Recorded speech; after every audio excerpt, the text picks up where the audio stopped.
So my number two is Kiwi. Have you heard of it?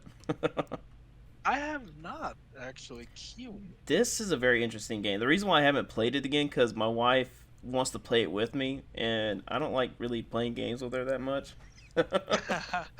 Oh, well, different.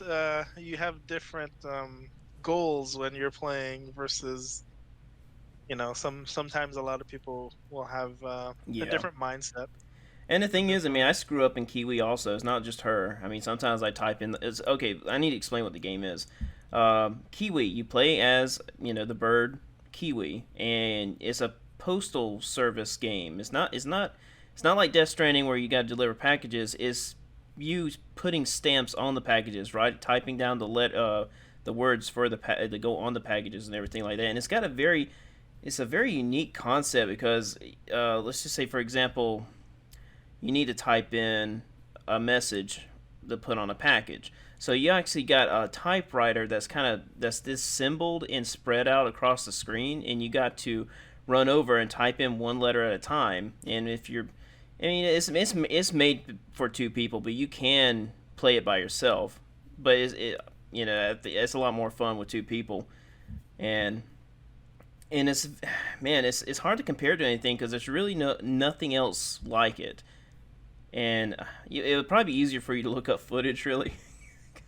Huh. They're Okay. different. I It's mean, like I'll. it's like a collection of mini games almost. Like I said, you got the typewriter game, you got the postal sticker game. Like you got to put fragile on the right packages. You got to put rush on the right packages. That's actually one of my favorite parts of the game is that little design. And you also got to there's a mini game where you got to feed the delivery animals. You got to make sure they're well fed and water. What's the name for it? Dang it. We Ah, don't. drinking hydrated. Make sure they're hydrated. Okay. And so I haven't played it in probably about a year, but I remember loving it. I don't really have anything against it. I just haven't gone back to it because my wife would probably get really mad if she saw me playing it by myself.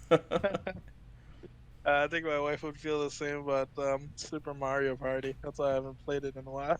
Oh yeah, the Switch version was really fun. Yeah. It's a good way to portray your friends in a very friendly way. Oh, Mario Party. Yeah, Mario Party. Did you see the one for Switch? Yeah, that the Super Mario Party. That's the one. Yeah, All Stars, I think. Superstars? Yeah, Superstars. Yeah, Mario Party Superstars. That one. Yeah. Yeah. They need to go ahead and add more maps. They only put 5 maps on there, and that really sucks. Yeah, you know what's interesting? Nintendo has been going the live service route without really you know, spelling it out. Like they haven't really said, "Oh yeah, this is going to be a live service and we're going to support it for X amount of time or whatever." But that's what they've been doing. I've seen through their trickery. They have games that have been out basically since the Switch launched and they're just randomly or consistently adding new content for a lot of them, and it's like, we thought we were gonna get a brand new game, but Mm-hmm. then all of a sudden Mario Kart gets 8 waves of DLC, or like, um That's weird, I- huh? I- right, exactly. So like some games for Nintendo's system, like, even though again, they're not live service games, but they're very different than when they launched in terms of content. And it's like, yeah, it's just an interesting direction. Like Man. even Pokemon did it, which was crazy. Like Pokemon Sword and Shield, like having the two DLCs for Pokemon Sword and Shield substantially changes the game. It goes from being like a 6 out of 10 game to a 9 out of 10 when you have the DLCs added, which is crazy. Did you know about that whole Nuzlocke thing? Oh yes, I was I listened to your podcast. I forgot who you were on with. It was Punk Disorder. Um That was fun to say. Yeah. Yeah, the Nuzlocke. Yeah, they're very interesting ways of playing Pokemon games, and even if like Pokemon games are generally not challenging Mm-hmm. because you can over level, you can use items, you can do so much. The actual you know challenges, the actual roadblocks don't exist in the game because everybody will be able to reach the end no matter what, even if you're a baby. But if you apply some of these challenges like a Nuzlocke challenge, they can be probably the most brutal games ever. Wow. Like it's ridiculous, but it's fun. Like that's probably why people love Nuzlocke so much, is because it's just fun to restrict yourself and limit yourself in that way, that it just makes Pokemon games just a whole other game. Honestly, at that point it just doesn't even feel like the same game. You have to have a certain level of mastery, and knowledge of the game to be able to beat a Nuzlocke, and it's awesome. Yeah, I mean, as interesting as that is, I'll probably never play Pokemon again. No, it's okay. I mean, it's a different game for sure. It's not Hmm. for everybody, especially the older Pokemon titles. The newer ones have a lot more mass appeal, I'd say. Okay. Which is crazy to say because, like, you know, I feel like Pokemon always had a mass appeal back in the day, but they're even more mainstream now.